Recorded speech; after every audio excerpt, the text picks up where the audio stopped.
Hi everyone, welcome to the SwimHero RA version 3.0 new feature video. We've got some really exciting features to go over with you today. Most of these features were implemented based on feedback from our users, which we are really excited about and hope that continues. In front of you, you see Sandra. That's the swimmer we're going to be working with today. So I'm going to select Sandra, which takes us to her swim page. Select this Duneland swim, go to view, which takes us to the video and data portion. I'm not going to be going over how to stamp or what this data means. However, we have had some requests to do some more videos regarding that topic, so you can look forward to that in the future. The first feature I want to talk about is our new underwater value. And you can see in length 2 next to drop off an underwater time now. That is the cumulative amount of time the swimmer has spent underwater up to that point. So in length 2 we've got 7.64, length 3 10.42, length 4 12.94. That's just giving you an indication of how much of the total time of the swim thus far has been spent underwater. So if we keep scrolling down here, you'll notice that number increasing, and when we get to the end we can see that the swimmer spent 22.29 seconds underwater in a swim that took 2 minutes and 7 seconds.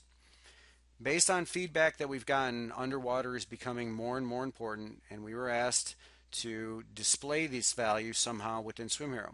And we think we've done a really good job of giving you a lot of information here with a cumulative number as each length progresses.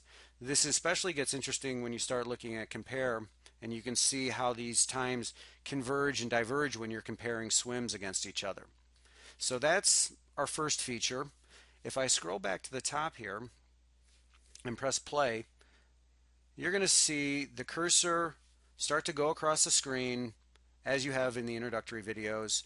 This cursor is synced with the video. It allows you to see the data with the video tied, which we think is great.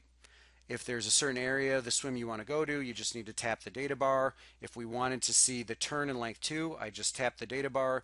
The cursor and video go right to that point. What we've introduced in 3.0 is the ability to control the cursor. So I'm going to go back and put my finger on the start of this race in the data bar, which takes the cursor there. And now I can go back and forth very slowly. I control the speed of the video. I can go back. If the start is what I want to look at, I can look at angle of entry, distance. This especially gets interesting when you have several swimmers starting. I can fast forward it to a certain area of the swim. If I wanted to look at a specific stroke, I can go back and forth. Same with the turns. We can go back and forth looking at the turns, looking at the rotation. And this allows you to control exactly what you're looking at the speed you want to. We've gotten some really good feedback from this because at the end of the day, this is accomplishing what we're trying to do to even a more finite place, and that is to tie video with data. By being able to grab this cursor and take it anywhere on this swim and go back and forth and focus in on an exact spot, we believe it's going to give a lot more control and a lot more learning ability for everybody involved. So that again, this feature again, is something that you can use in compare as well. You can grab the cursor and control the video in compare. The next feature we're going to talk about is notes. And notes again is another feature that was suggested to us by a user, and this coach wanted the ability to be able to insert a note anywhere in the swim where his swimmer could go back at some other time and look at that swim and have those notes populate to see what the coach was thinking. In order to show notes, we're also going to show the cloud because we think that notes fits really well with the cloud, and a lot of you haven't been able to see a demo of the cloud, so we're going to tie that all together. The use case that we're going to assume here is the most common one that we're seeing, and that is for clubs to buy a cloud account for the entire club. So they buy a cloud account and everybody on the team gets the username and password of that cloud account, allowing anyone to upload a swim. So if a parent or a manager is recording and stamping a swim, they can upload it to the cloud and the coach can download it under the same username and password. So the first thing we need to do is upload this swim. So let's assume that this is a parent who has recorded this swim and stamped it, and we want to upload it to the cloud. So the first thing we need to do is go back to our swims. We're going to select this swim, and select cloud. And you can see the cloud icon at the top starting to blink. If I go to the cloud page, the cloud account that we're using today is called Swim Club. So everyone in the club has this cloud account name and password and has access to this cloud, and you can see all the different swimmers there that we have. You can see the progress of this upload at the bottom, and when it gets to 100, I'll be back to move on.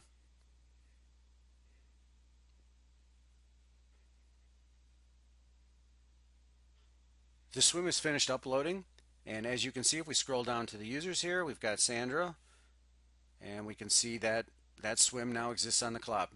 So now we're going to go to what we'll assume is the coach's iPad, and I'll be right back with that. Alright, so we've moved to the coach's iPad, and you can see several different swimmer profiles up here. If I go to page 2, we've got a lot of different swimmers here. No Sandra though. So we're going to go to the cloud by going to the menu in the upper left, selecting cloud, which takes us again to the Swim Club cloud account, which we're all sharing. I'll scroll down to Sandra. I'm going to select this swim, and I'm going to select download, and you'll see the same icon at the top blinking. Under the uploads downloads, we're going to see the progress, and I'll be back in 2 seconds when this is finished.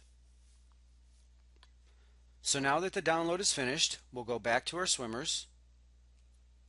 And if I go to page 2, you'll see Sandra here. So if I select Sandra, go into her swim, view, you can see this is the same exact swim we just uploaded.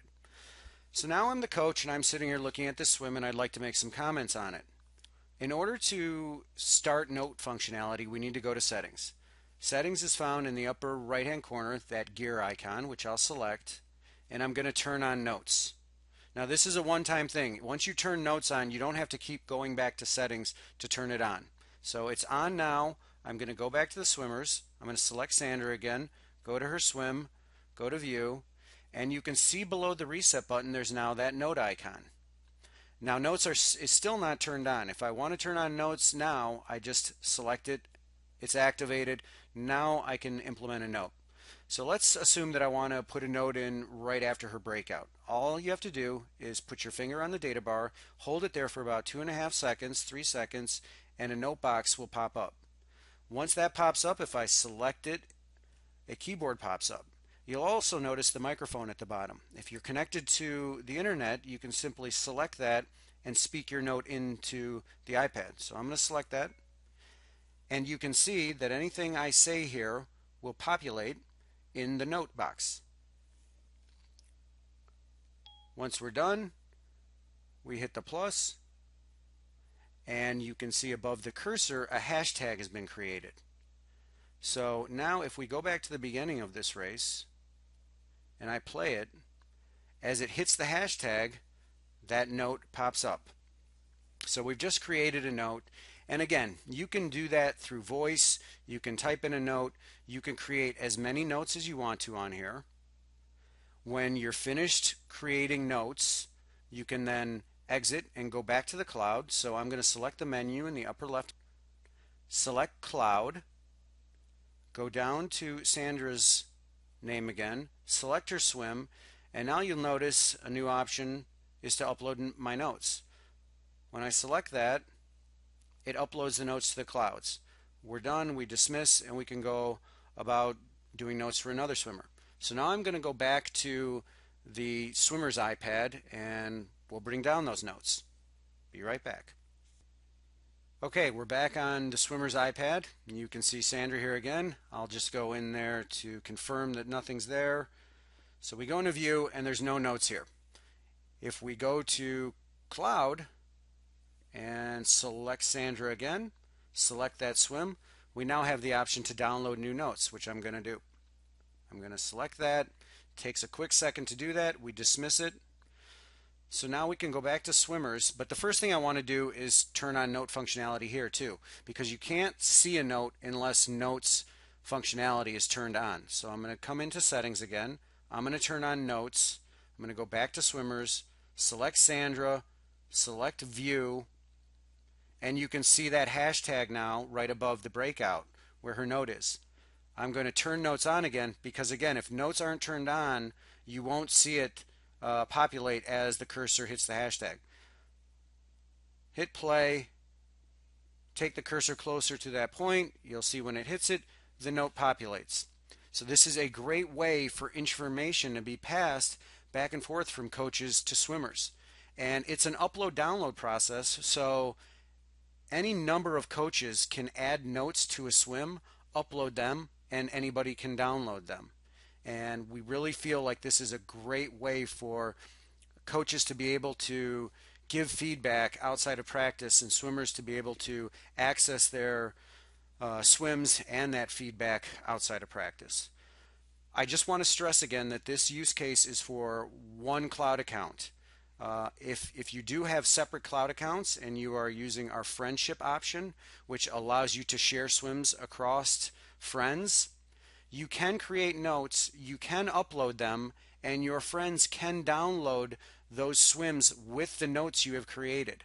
But at this point, you cannot share notes back and forth as you can under one cloud account. We are looking into the feasibility of doing that, and that's something we would like to do. But at this point, you can create a note, upload it, somebody can bring it down, but that's as far as it goes across friends. But to be honest, again, the use case we've seen is for clubs to have a cloud account for the entire club. So that's the new features that we have coming out. We look forward to your feedback regarding these features.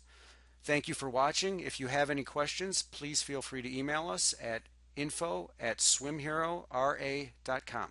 Thank you.